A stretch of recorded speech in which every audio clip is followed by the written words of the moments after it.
order, and I would entertain a motion to reconvene and open. If I could have a mover, moved by Karen Schnarr, seconded by Doug Craig. Please indicate your support by raising your hand. That is carried, colleagues. We are now reconvened in open session. We acknowledge that the land on which we gather today is a traditional territory of the Haudenosaunee, Anishinaabe, and Neutral people. We acknowledge the enduring presence of the Indigenous people with whom we share the land today, their achievements and their contributions to our community. We offer this acknowledgement as an act of reconciliation between Indigenous and non-Indigenous peoples. I'd also like to underscore that it is National Indigenous Peoples Day in Canada today. And what I have learned from First Nations colleagues and friends is that our relationship to the land should be one of stewardship, not ownership. And I'm honored to make this journey with them. Thank you, colleagues. Are there any declarations of pecuniary interest to declare? Seeing none, there are no recommendations coming from closed at this time. So the next agenda item is the consent agenda items. Those are items 7.1 through 7.4. Would anybody like any of those agenda items taken out to discuss in the regular agenda? Seeing none, could I have a mover and a seconder? Moved by Karen Schnarr, seconded by Tony Giovinazzo. Please indicate your support by raising your hand. That is carried, colleagues. Thank you. Business arising from the minutes. I see none. You have received correspondence. Is there anybody that would like to discuss or highlighting in the correspondence that you have received in your package?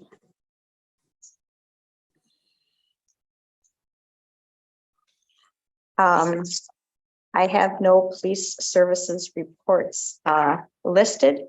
However, we have 11.1, which is intelligence notes Q1. And Chief, do you want to kick this off? Good morning, Chair Redmond, members of the board. Thank you for the nice welcome today, and very pleased to welcome Dr. Mandy Williams today. She'll be joining us for the next two items to walk us through intelligence notes to start. And you'll note that this is our continued commitment to a race-based and identity-based data collection strategy. So over to Mandy to kick us off, and thanks very much. Thank you, Chief. Good morning, Chair Redmond and members of the board. I will now struggle with my technology, as I always do. Apologies. One day I'll get it right. Here we are. Perfect. Pretty smooth today, Mandy. Well, I have two to go, you see, so we'll see how the next one goes. But thank you for your continued patience. So yes, today I'll be talking to you about intelligence notes collected in the first quarter of this year. So as a brief summary for background context, so as mandated by legislation or required by the board, WRPS officers are required to collect and provide perceived race and force selected interactions, use of force, regulated interactions, intelligence notes, and search of persons in custody, so strip searches. And this data has been provided since 2020. In January of last year, WRPS launched their race-based data collection strategy, where we work with our academic partners, Les Jacob and Lauren Foster, to use perceived race data as a tool for uncovering and addressing systemic racism where it exists. By centering person characteristics, including race, in the analyses, observed patterns in data or related to the selected interactions will help us to determine the scope of the problem and the representation of individuals with particular social identities in the selected interactions, the contributing contextual factors within WRPS, policy, procedures, and operational practice, the training needs, and track what approaches to service delivery work across different communities, and also serve as a starting point for conversations with community and WRPS members to strengthen trust, accountability, and transparency. In compliance with board policy, the analytic focus is on identifying systemic issues. So the data is used to identify and examine contextual patterns, and it serves as a communication tool. The focus is not on the individual level, whether this be individual members, individuals of the community, or particular neighborhoods within the community. Instead, it's reflected at WRPS organizational level. The race-based data collection strategy applies a human rights framework to better understand the delivery of police services and take a forward look into creating and actioning solutions where they are needed. So moving on to this topic of the board report, which is intelligence notes. So as a reminder, intelligence notes are created to document intelligence notes are created at an officer's discretion to document their observations. So it's used to record information about persons or activity for investigative purposes. They're most commonly used to link people, locations, and vehicles to each other. Identifying information in an intelligence note can be collected where no interaction occurs, so it's passive observation. Where the interaction is first lawful and an additional observation but unrelated to that interaction may be documented, or where the identifying information is derived from a third party or is already known to the officer. And so what I will be talking about today is the intelligence notes collected between January 1st and March 31st of 2023. And so this is the first quarter of 2023. And here you can see that quarter in the red is mapped against the different quarters, the number of intelligence notes collected in the quarters to the previous year. So since this is the second year of our race-based data collection strategy, we're now able to weave in some of this longitudinal comparisons. So specifically, there's a typo here that should read Q1 2023 intelligence notes. So we had 109 occurrences that resulted in 309 intelligence notes on 182 person subjects. 71 intelligence notes were on unoccupied vehicles and 56 intelligence notes were on locations.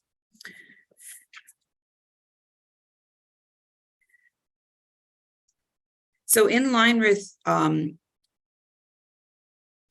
our strategy to kind of look at contextual factors that may be driving the creation of intelligence notes, what we are looking at here is the number of intelligence notes across the rationale for creating these.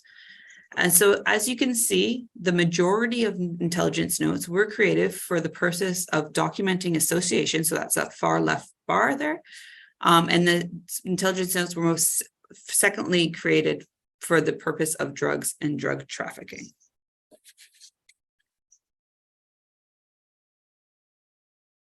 So moving on to our race-based data analytics strategy, the focus of this analysis was the 182 intelligence notes that documented person subjects.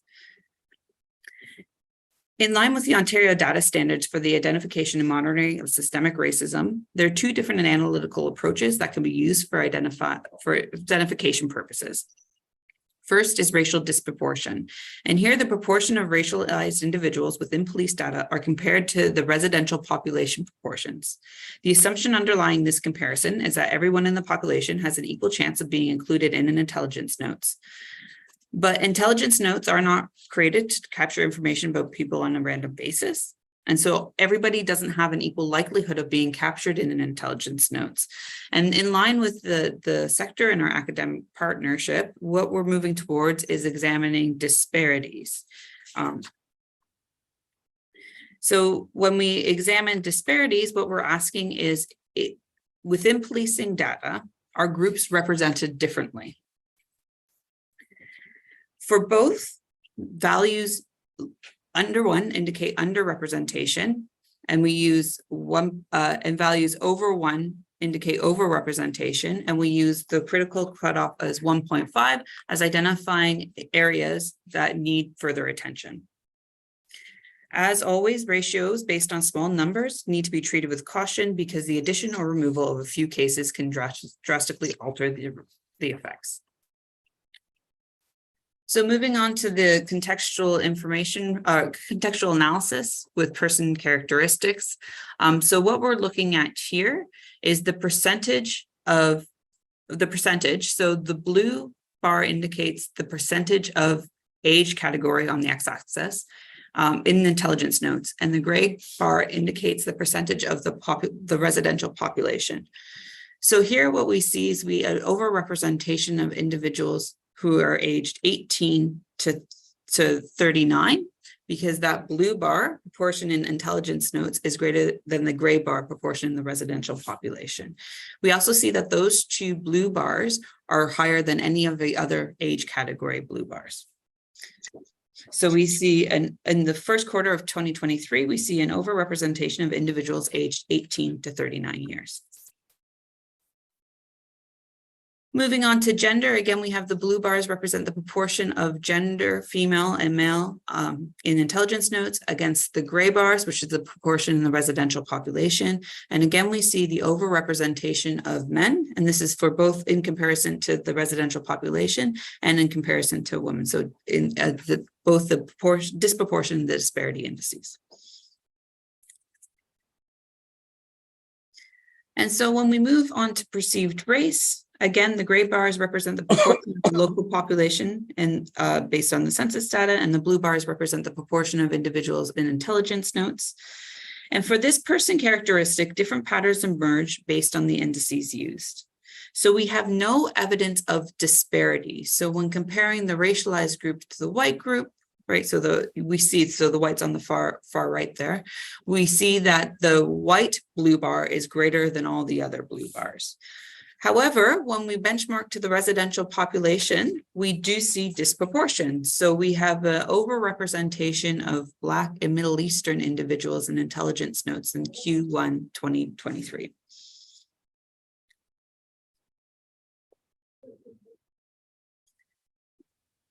So the final graph I'm presenting here starts to move us in the direction of internal benchmarking. So within each racial group, I calculated the percentage of intelligence notes created for each of those rationales, and then I compared that proportion across the racialized groups. So let me provide an example for that. So 49 intelligence notes were created on Black individuals for Q1. Of these, 48 of those notes, so 98%, were created to document the associations. So what you're seeing there is that far blue bar. That's the percentage of Black intelligence notes involving Black individuals created for the purpose of documenting associations between entities.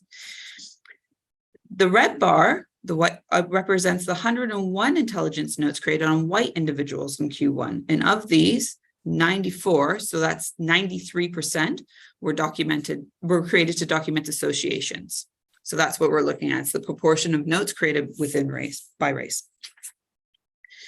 So when we look at this, we're starting to see one aspect of racial disparity, and it's in relation to intelligence notes created for the purpose of human trafficking.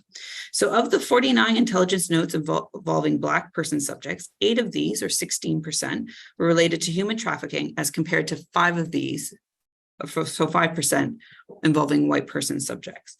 And our next step of the analytic plan is to see if this pattern is repeated across different data sets for calls for service, charges laid, and triangulate this pattern against other types of information within and external to WRPS to gain a better understanding of why we might see the representation. So what this data serves to do is flag potential areas of concern that we can later follow up and gain a better understanding. In summary, intelligence notes are most frequently created to document associations and information related to drugs and drug trafficking. Repeating the pattern seen across 2022, when taken individually, we see that younger as compared to older, male as compared to female, and Black and Middle Eastern as compared to white individuals are overrepresented in intelligence notes. And this is particularly true for intelligence notes created to monitor activity related to human trafficking in Q1. WRPS's race-based data collection strategy will work towards improving our data collection and analytic practices with the goals of identifying racial disparities that might exist in police-public interactions and developing tangible actions to address these disparities. This will be done under the guidance of Dr. Les Jacobs and Lauren Foster, human rights experts who are academic partners on the race-based data collection strategy. In the fall of 2023, we hope to launch the next phase of work for intelligence notes by concentrating on how to document where and when intelligence notes are used for investigative purposes in a way that is robust and will also be subject to analyses. So we look forward to reporting to you on that in the future.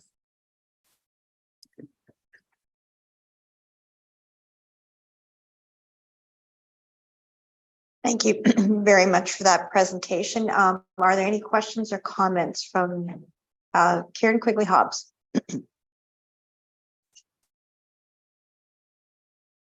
right, slow on the mute button. Thank you very much for the presentation. These are always extremely interesting and quite educational.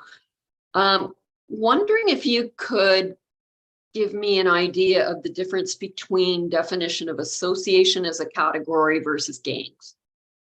Oh, yes. Sorry. Sorry, that wasn't clear. So we changed on the back of the research done under the race-based data collection strategy. We changed the data entry form that officers are using.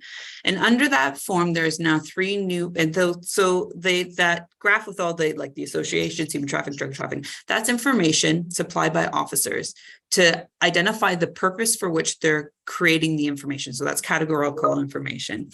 Under those category boxes, I have 3 options that they can select, and it's the purpose of the information was to link people to people, people to vehicles, vehicles to location, and people to location, and locations to vehicles. So those are considered the association. So it's really relationships. Does that answer your question, Karen? Super. Karen Schnarr. Thank you so much, Dr. Williams. I always love this part of the meetings because the data is so rich and really interesting. Just really a point of clarification. I am assuming from the future direction slides that we're not in a point of time now where we can make decisions or recommendations coming out of the data, that we're still waiting to gather more before this would then be applied to sort of public policy direction. Yes and no. So this race-based data collection strategy is more complex than what is just presented in the board report, and we're soon going to have like a more fulsome communication on that. It's kind of, we're still sorting out the finer details on that, but so we are doing work behind the scenes on intelligence notes and more robust analyses that doesn't really make it into the final board report because they're complex and really kind of outside the purpose of what this forum is. That's where the community engagement strategy focus up. So we are doing work behind the scenes to make sure that we are always doing defensible practice that's put within the framework of human rights. And I don't know, Chief, if you want to say more about that at this point. Thanks. And you're certainly leading and guiding our expertise, but it's just for the board's total context. We're trying our best to not only lead where we can locally, but also coordinate our efforts on a provincial and national scale as well. So as Dr. Schnarr mentioned, we are data rich because we have so much to provide in terms of our regular business interactions with people. But I still think we're at the infancy stage, and that we're going to continue to lead locally with community support, with academic rigor and support as well. But we won't be shy about adopting when necessary, local recommendations to change our practices if required. I think Dr. Williams mentioned about the next phase of analysis.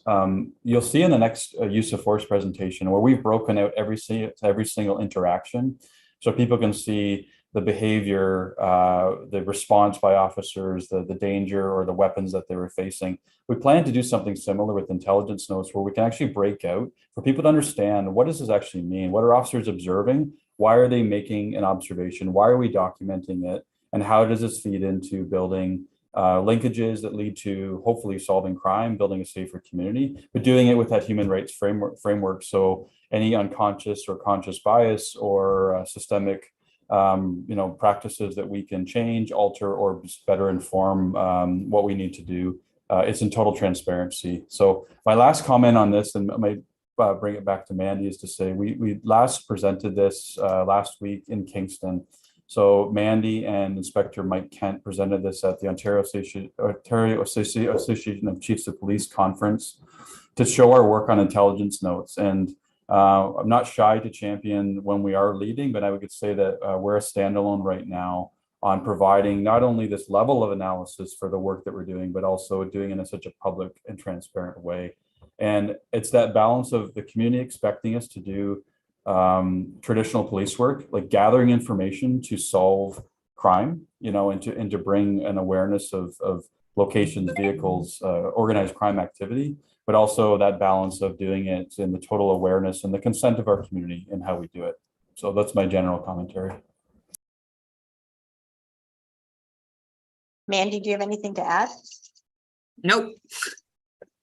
I think it's a great question. The kind of the question I have, but the chief has actually answered my question, is the two academics with whom we're partnering. It'll be interesting to see if others are knocking on their door to sort of look at if we can compare and contrast data. But Chief, you're saying we're a little bit, we're early adopters to this as we go forward. So we'll have to wait for other people to sort of get on the same system. The scan of our policing partners across Ontario is that when there were some legislative adjustments made, several years ago on what are known as regulated interactions or street checks, we adopted a practice, credit to our team that wanted to say we didn't want to miss out on really showing our work and showing that how our officers are making linkages through the course of their regular duties, their proactive duties in the course of their investigation. So we put together this intelligence notes framework, and now we're seeing the dividends of, I would say, some courageous decisions that were made in years past. And now we can see our policing community partners interested in seeing this work. And really, transparency is the name of the game. We have nothing to hide and everything to gain by understanding the depths of our work and the impact on the community that we serve. Yeah. Thank you. So I see no further questions. So thank you very much for that instructive ongoing monitoring. I think it is really important. 11.2 is use of force Q1. And Amanda, is it over to you again? Yes, it is. Thank you, Chair. But it's actually Jason Boucher, Inspector Boucher, is going to do the bulk of this presentation, and I just chime in at the end. Welcome, Thanks, Mandy. Inspector. Thank you. Let me see what we can do here from a screen sharing perspective.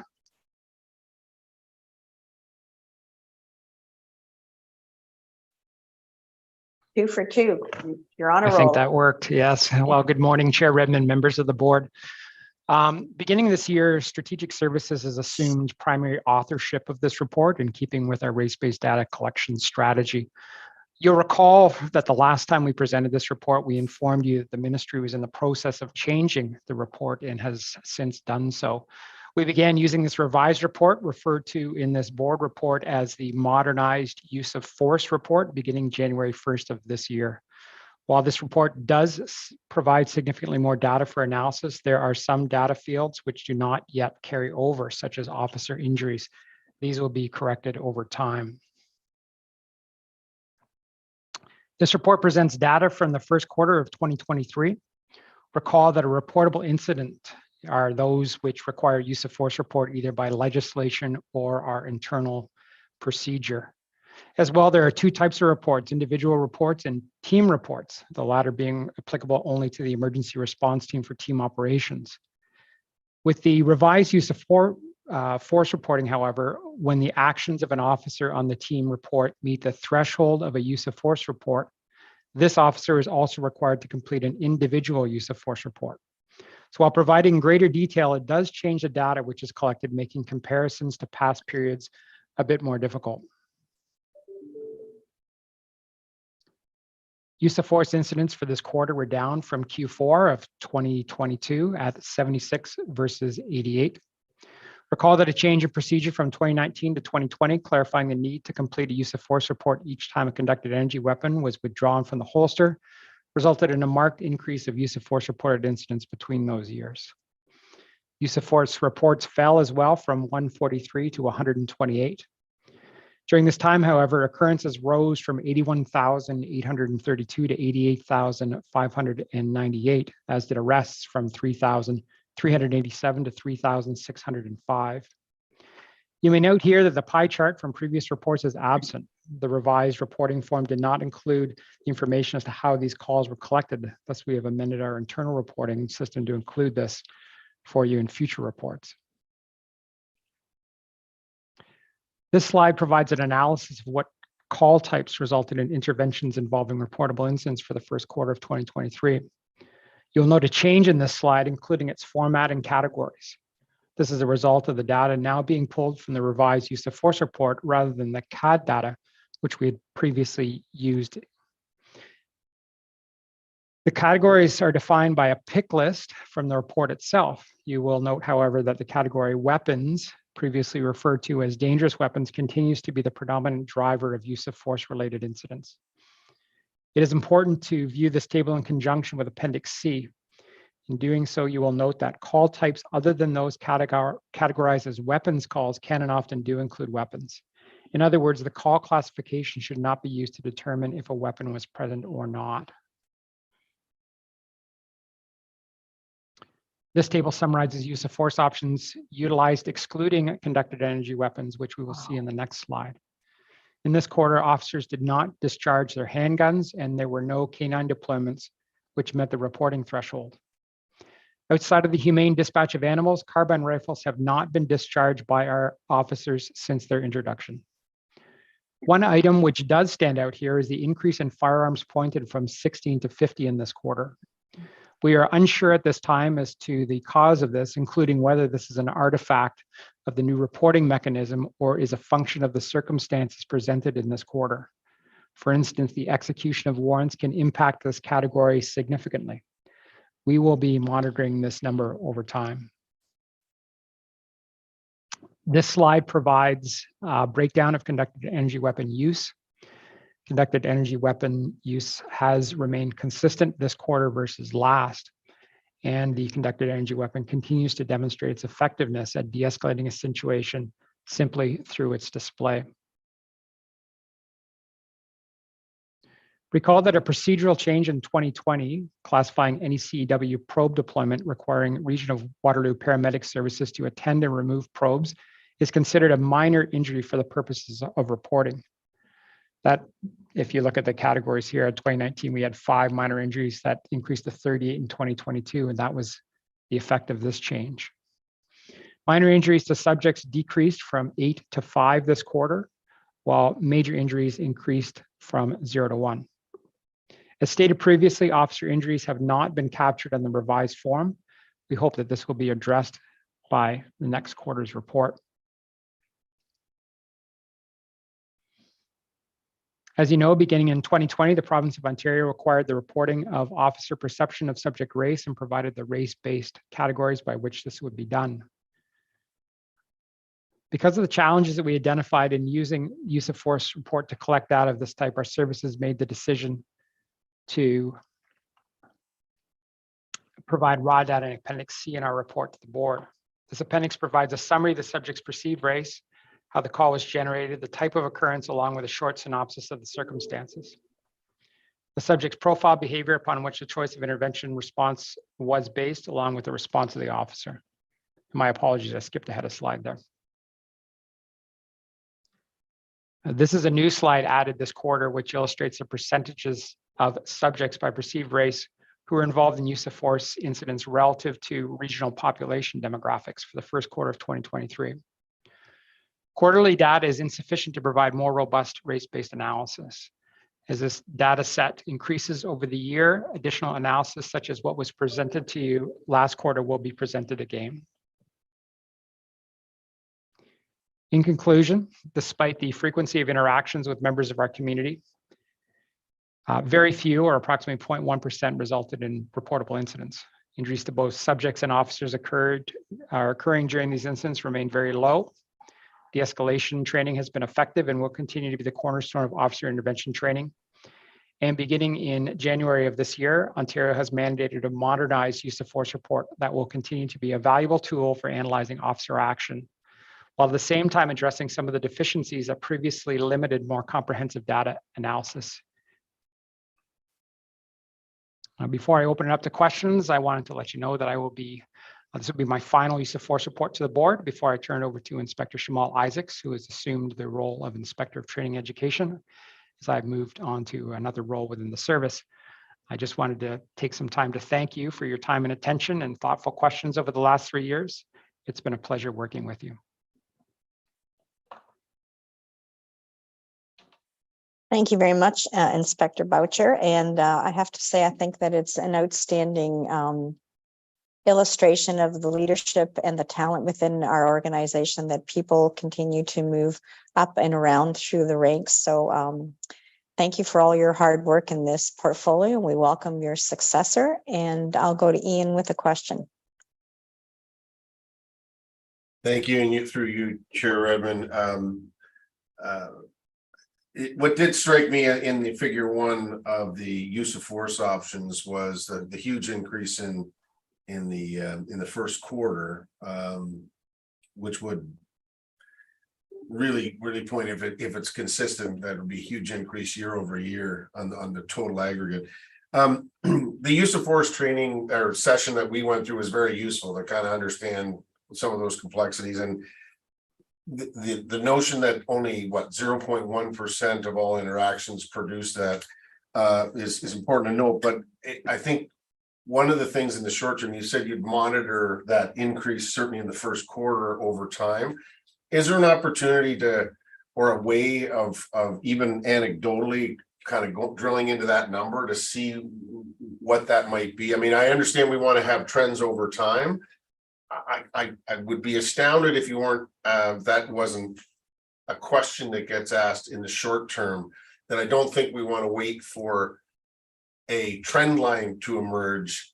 I think if there's a way of kind of explaining, maybe it is the change in the reporting, but I think we should get at that sooner rather than later versus, having everybody assume evidence, not in fact. So if we can take that number and understand whether there was more warrants being served that produced more, I think even in this narrow sense, it may be helpful as a starting point, and then the trend line will become more obvious over time. So that's my, I guess, request or suggestion. I don't know if somebody wants to respond or just take that under advisement. I think this system continues to unfold, and it's, I don't know, Chief? Yeah, Jason, do you have any response and how we might address this now or moving forward? Yeah, I can say, and thank you for the question.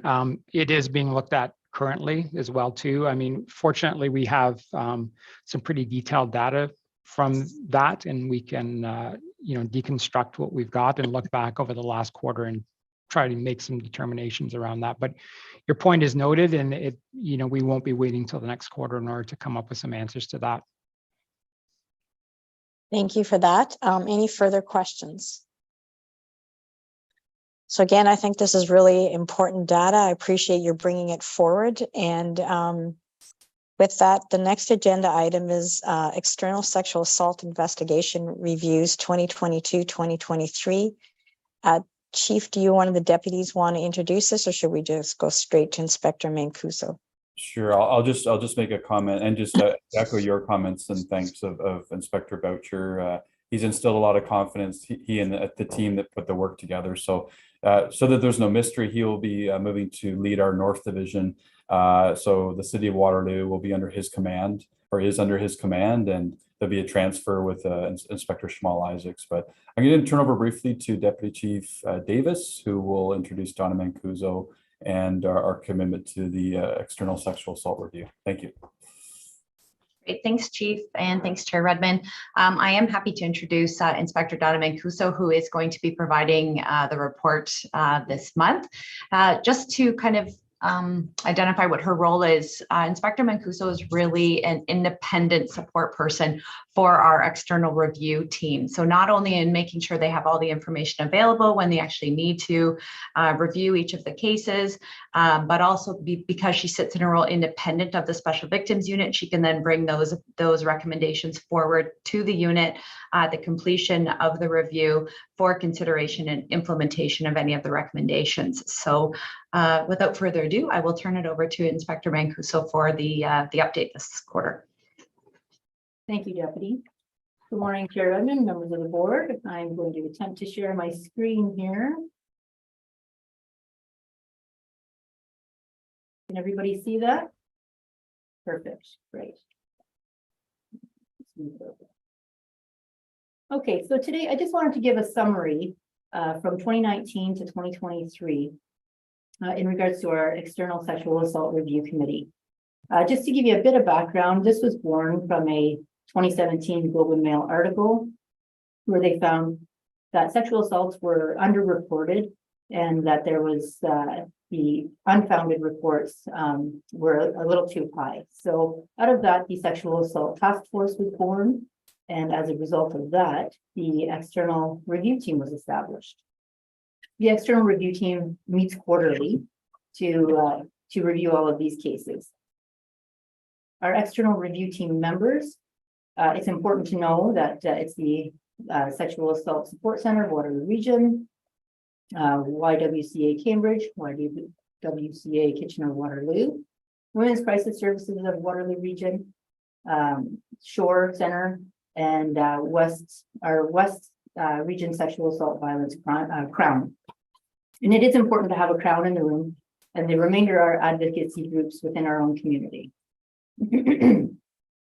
So just to provide you a little bit of the process here, to date, we've had 9 reviews, and unfortunately the pandemic got in the way of us having more reviews because they are all in-person reviews. We've reviewed 726 investigations, only 45 of which were classified as unfounded. So to give you some insight, WRPS compiles the investigation for each of the reviews, and the review team meets quarterly to review each of the cases within the scope of the review. So they provide positive feedback, trends, and recommendations, that all of these are identified and tracked. The recommendations are then actioned, and we use those to improve our quality of investigations, our sexual assault investigations as we move forward. So just as an example, and these are just again some examples of some of the trends and recommendations that have been identified by the external review team. Overall, and again this is since 2019, they do feel that the investigations are more thorough and better documented. Some of the recommendations and trends that they have identified are they'd like to see more referrals made to community-based services. They'd like to see ongoing trauma-informed training, requests for some investigations to be reopened and reinvestigated, and we have done that. And they wanted to see increased comforts for victims while being interviewed at police stations. They wanted to see advocate support persons being involved in the interview process a bit more. And they also recommended the encouragement of females and racialized officers for the transfer to SVU, the Special Victims Unit. So to date, some of the actions that we have implemented here in WRPS, we have had training sessions with our Crown Attorney's Office. SVU investigators continue to offer a variety of community-based referrals, and we do that through tasking through our Victim Services Unit as well. Just as an example, we have the Child Use and Advocacy Center, and we use that as a collaborative approach for to ensure that our youth do receive wraparound services for these investigations.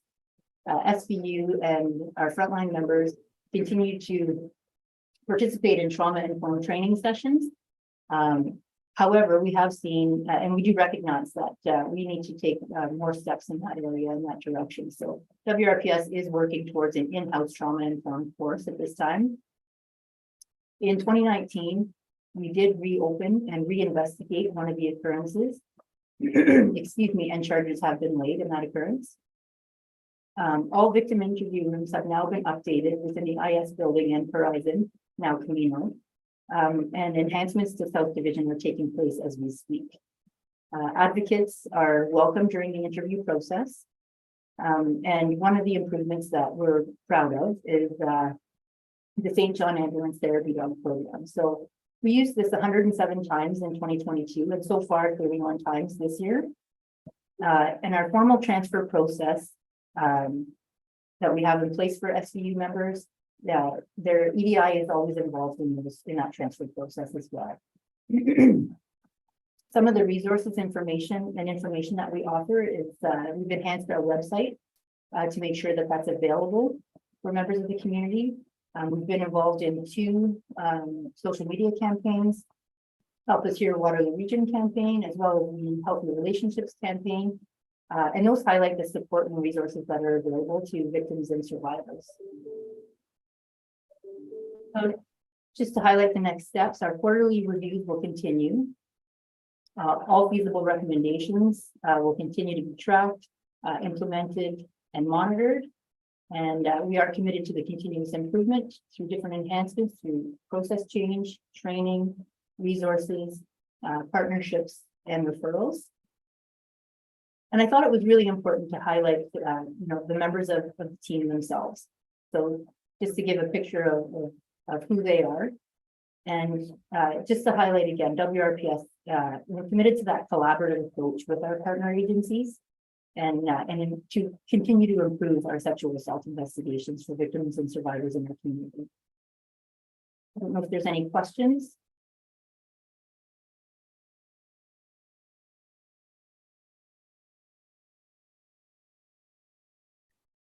I want to thank you. I think this is a very, very important report and very much appreciate all the hard work and the community partnerships. Karen Quigley-Hobbs. Yes, I echo the chair's comments. It is a very important program. I think it's an excellent continuous improvement example and an indication of how the service responds to identified gaps in the community and how, as I said, you can continuously improve your service. One question with regards to, I think it was the part 2 of the healthy relationships work that's being done. Is there consideration for incorporating that into some of the orientation for the universities coming up this fall? To my knowledge, that hasn't been discussed yet, but I think that that's an excellent suggestion. Super. Any further questions, colleagues? I should probably know the answer to this, Donna. What is the definition of youth in this circumstance? I actually have Staff Sergeant Jen Ranta with me here of our Special Victims Unit, although you can't see her on camera. And I think it is important to know what the parameters are of the review. And in that, I think you'll get your youth meaning here. So go ahead. Good morning. The definition of the youth would be between the ages of 12 and 17. So we review any cases where the victim is over the age of 12 and the alleged offender is over the age of 18. Thank you for that. I saw Karen Schnarr nodding to Karen Quigley-Hobbs' suggestion that this is something that we look at partnering with the university and the colleges. I think that's an excellent suggestion. And again, I would underscore that it's been my experience that governments measure what they value and they change what they measure. So the fact that this reporting is ongoing and commitment both stated and demonstrated to continuous improvement bodes well for us continue to be progressive. So thank you very much. Any further questions or comments, colleagues? Thank you very much for that. The next agenda item 11.4 is WRPS 2022 annual report. Chief Kroll, over to you. Thanks, Chair Redmond. And I just had a note from our Director of Corporate Affairs, Sherry Greeno, just on the last item, just to comment that to her knowledge through some of the programming, we have collaborated in the past on the educational connection with post-secondary institutions as well. It's part of our partnership. So thank you to her for that note. And moving on to this item, very pleased to present our annual report, which is a labor of love, by many across the service, but really shepherded by Sherry and her team. So I'm going to turn it over to Sherry for an orientation on the report. Over to you, Sherry. Thank you. Thank you, Chief. $1 million question, I guess, is can you see my screen now? Yes, we can. Yes, okay. Off to a good start. Well, thank you, Chief, and thank you, Chair Redmond and members of the board for allowing me to share and walk through our 2022 annual report with you today. Before I start, I just want to give a quick shout out to Jen Condick. She's our communication coordinator who really did a lot of the work behind the scenes on this. As you can see, she put a lot of work into it. It's 72 pages in length. So for your benefit today, I have condensed it a little bit, trying to keep it under 10 minutes for you. So I will go through it quickly this morning with you, but anybody who would like to grab a few cups of coffee, they can go to our website and read the full report in its entirety later this afternoon. So as we start out every annual report, we start out with our services vision, mission, and values, which is really at the forefront of everything our members do here at WRPS. And in particular, our vision that everyone is and feels safe in Waterloo region is a commitment that I think you'll see very clearly play out as we walk through the report today. We, of course, have a welcome message from our chair, Karen Redmond, as well as an introduction to our board members from 2022. We also have a message from our newest chief of police, Mark Kroll, who was officially sworn in as our 7th police chief in November of 2022. Now, this next section is dedicated really to the work our members have done throughout the year. And we highlighted these 2 pages right at the beginning of the report because they're really areas and requests that we receive from the media and from the community on a regular basis. We wanted to bring them to the front of the report this year. So here you will see that our service received close to 340 calls from the community for service in 22, of which just over 182,000 of those were 911 emergency calls.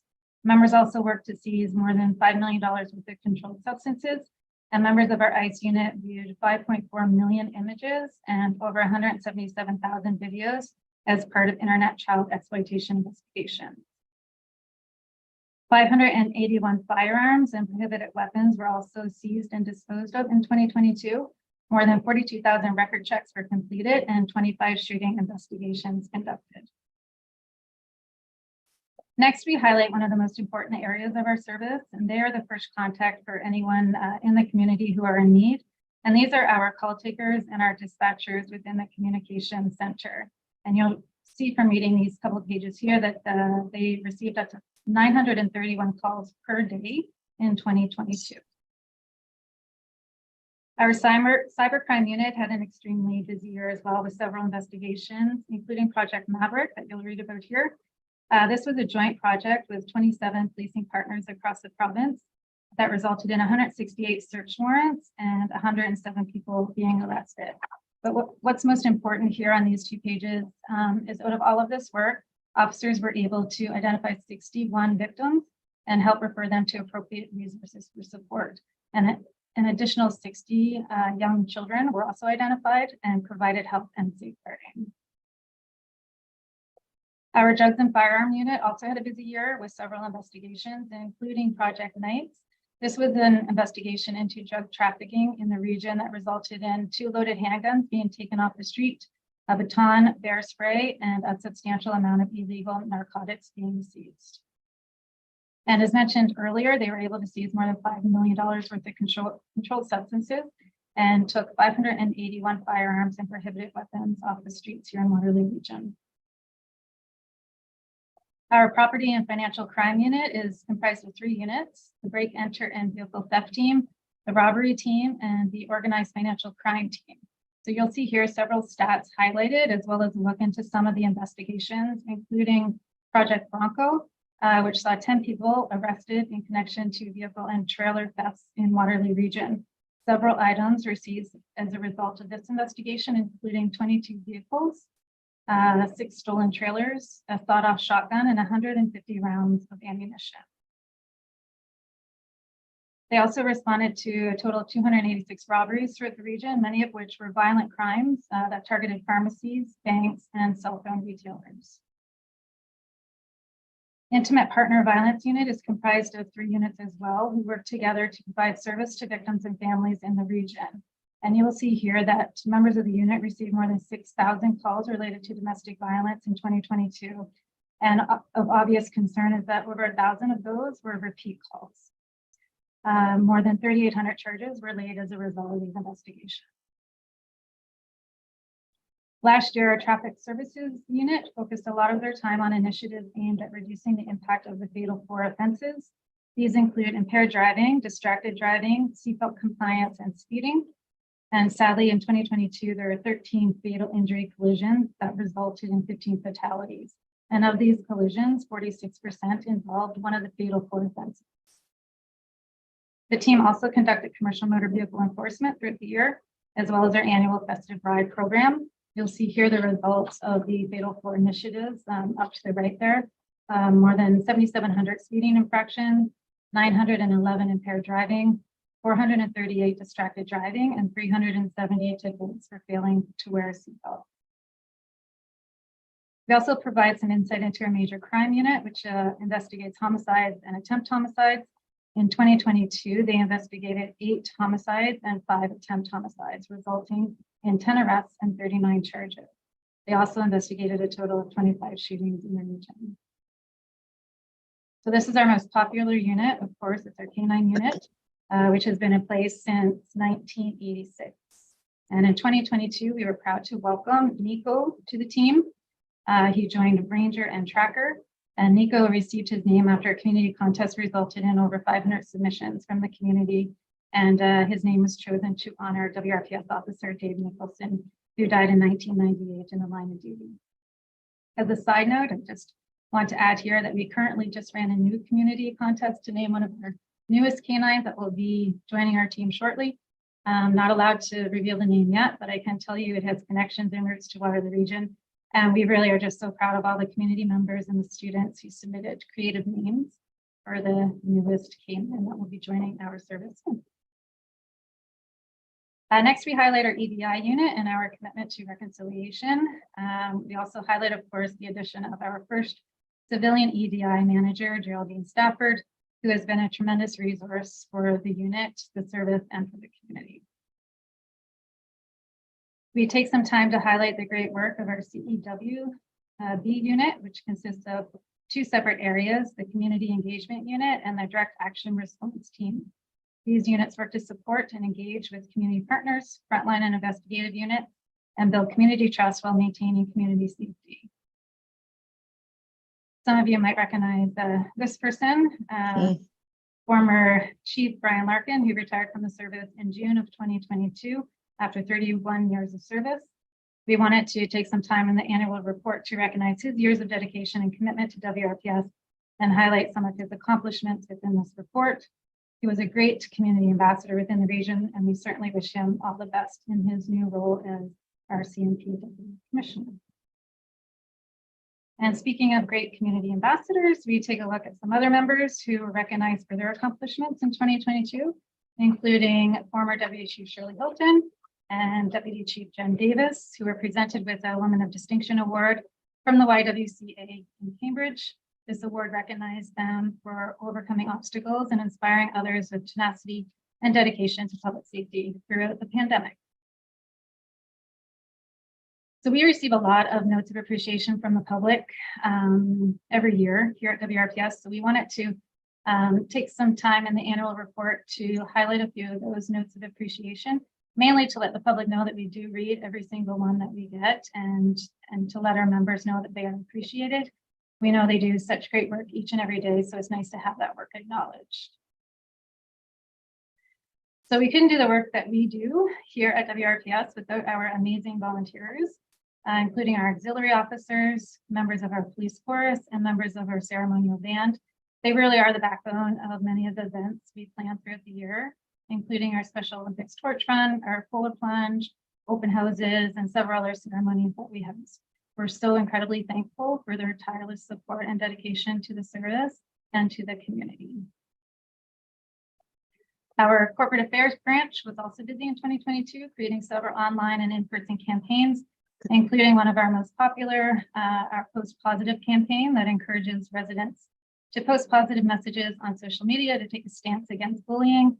And you'll see here one of our newest recruits in 2022, Parker, our mascot, who really is more popular than any police officer at any event that we go to. So we're happy to have Parker on board. Our backpack challenge was a big success in 2022, breaking records with an incredible 3,300 backpacks collected, as well as school supplies and gift cards that were delivered to local community centers and organizations throughout the region. And a little plug here, we're starting our 2023 backpack challenge in the next couple of weeks. So if anybody would like to donate a backpack, please do so. And as a result of all of the social media campaigns, our services online presence continues to grow with 111,000 Twitter followers, 46,000 Facebook followers, and over 3 million website page views in 2022.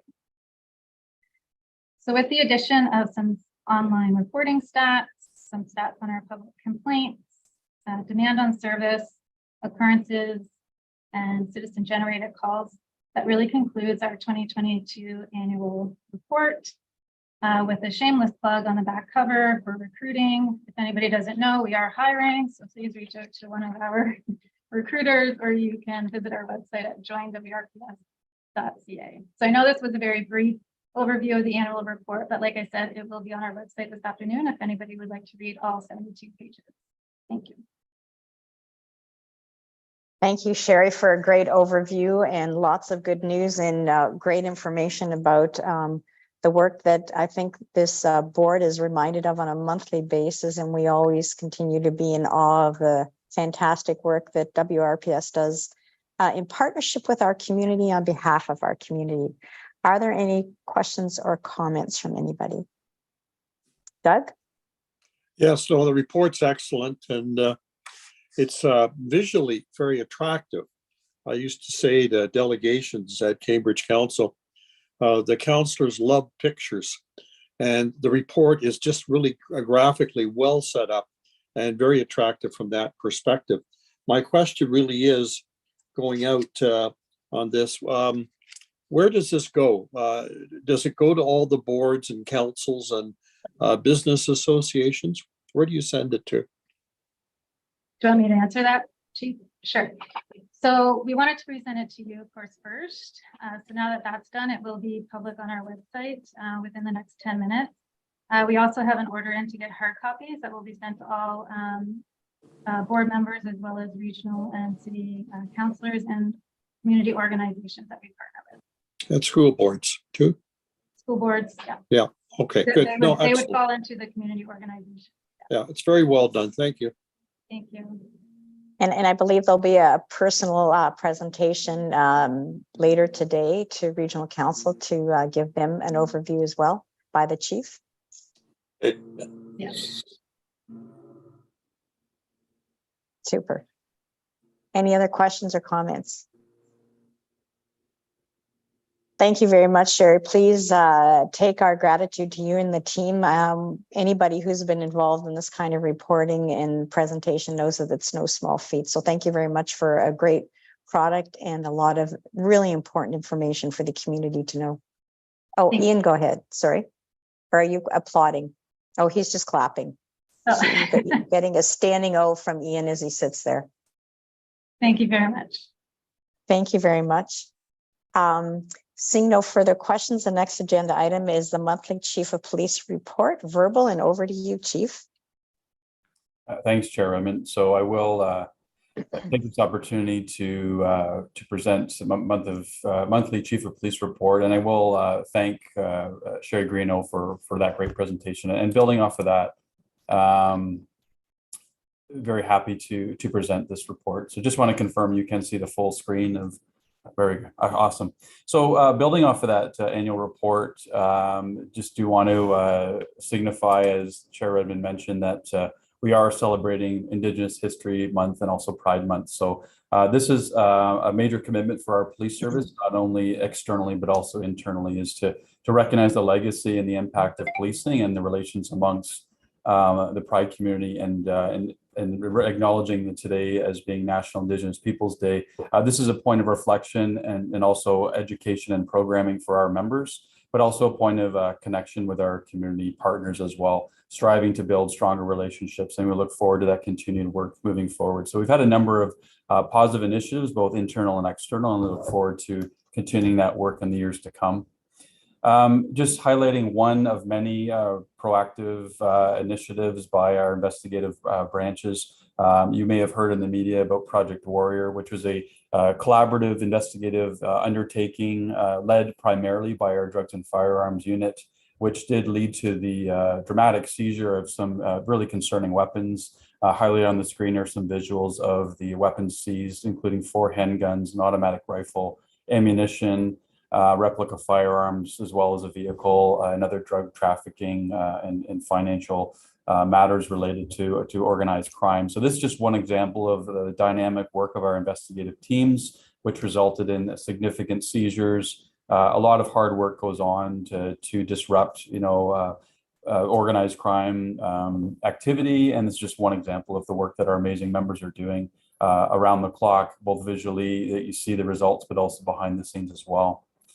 Looking at points of interest as well, our commitment to road safety and traffic safety awareness. One other specialization that we're very proud of, we have some amazing members in our traffic services unit that do some really dynamic and leading work related to commercial motor vehicle enforcement initiatives. So one example of an initiative we undertook on June 15th and 14th and 15th was 167 vehicle inspections, leading to a number of vehicle suspensions, over 100 charges laid, and 39 vehicles taken out of service. And it just shows that in our robust, wide-ranging region, with our roadways and highways, we have a lot of commercial and truck-related activities. So the safety of our highways and roadways is paramount to us, and we count on the expertise of our members for both education and enforcement, and that work will continue moving forward.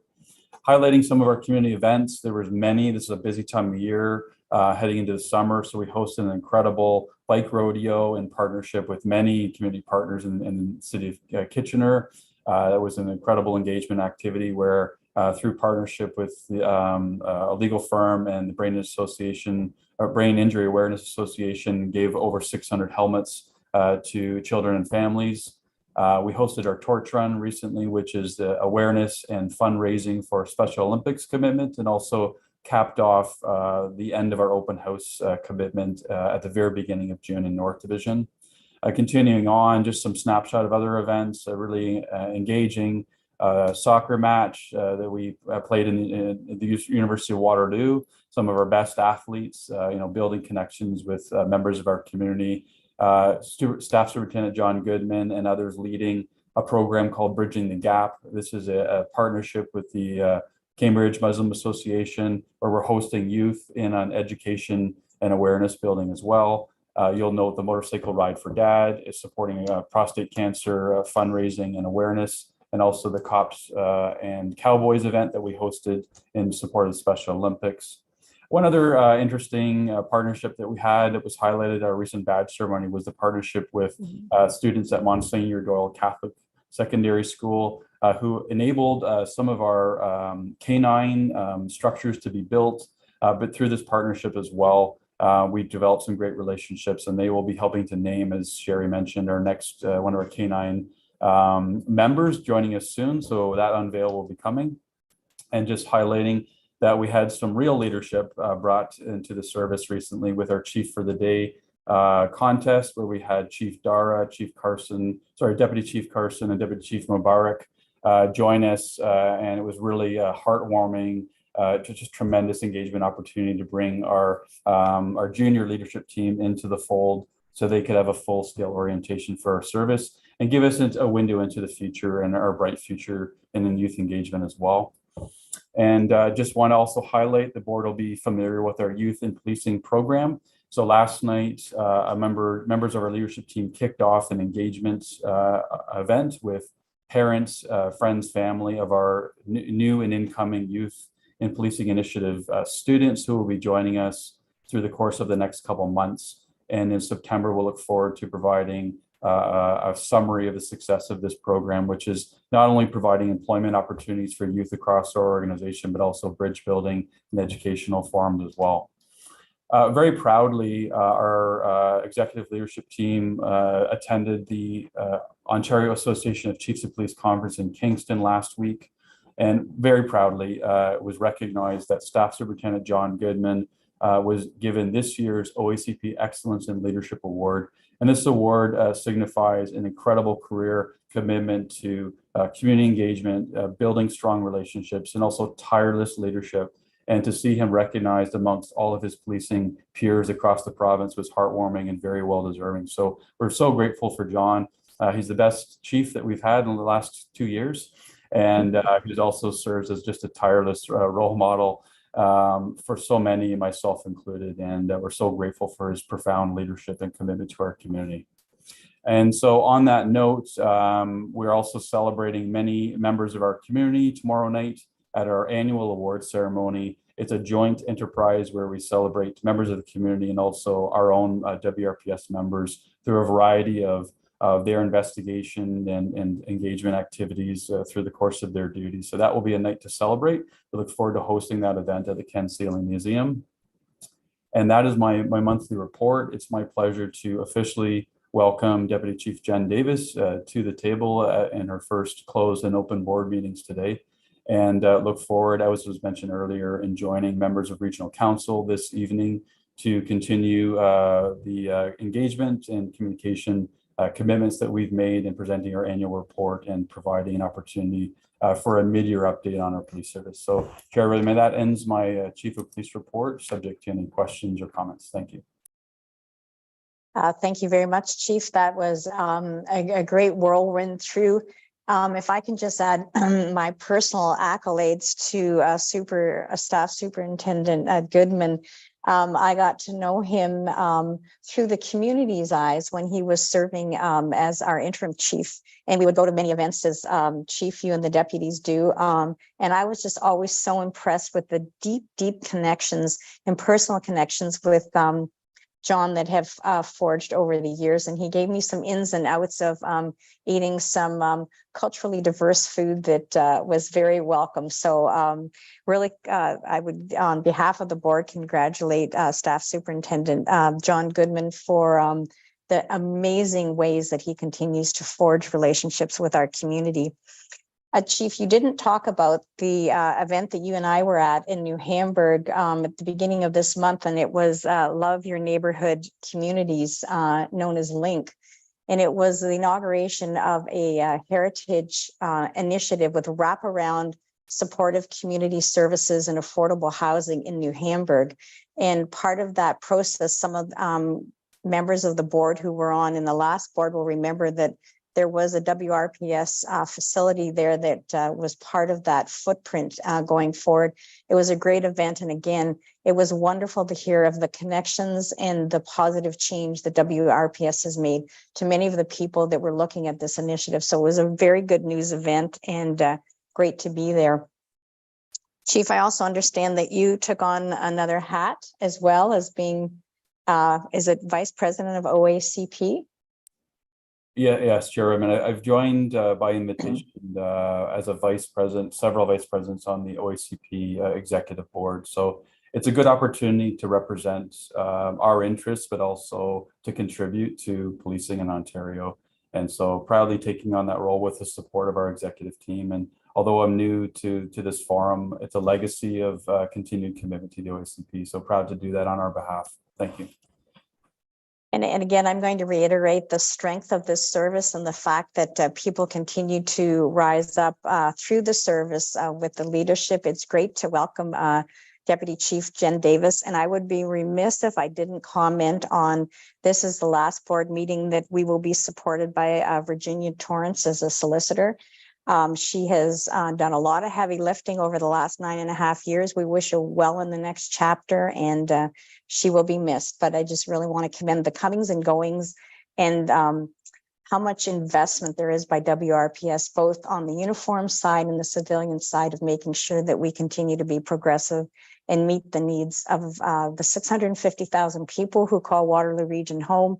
And we know that the growth that we talk about in 2051 is actually here now, and we're just going to continue growing till we hit that 1 million person mark. So thank you, all of you, for what you do. And again, great report, Chief. Thank you very much. Is there any new business? I see no new business. Any future agenda items?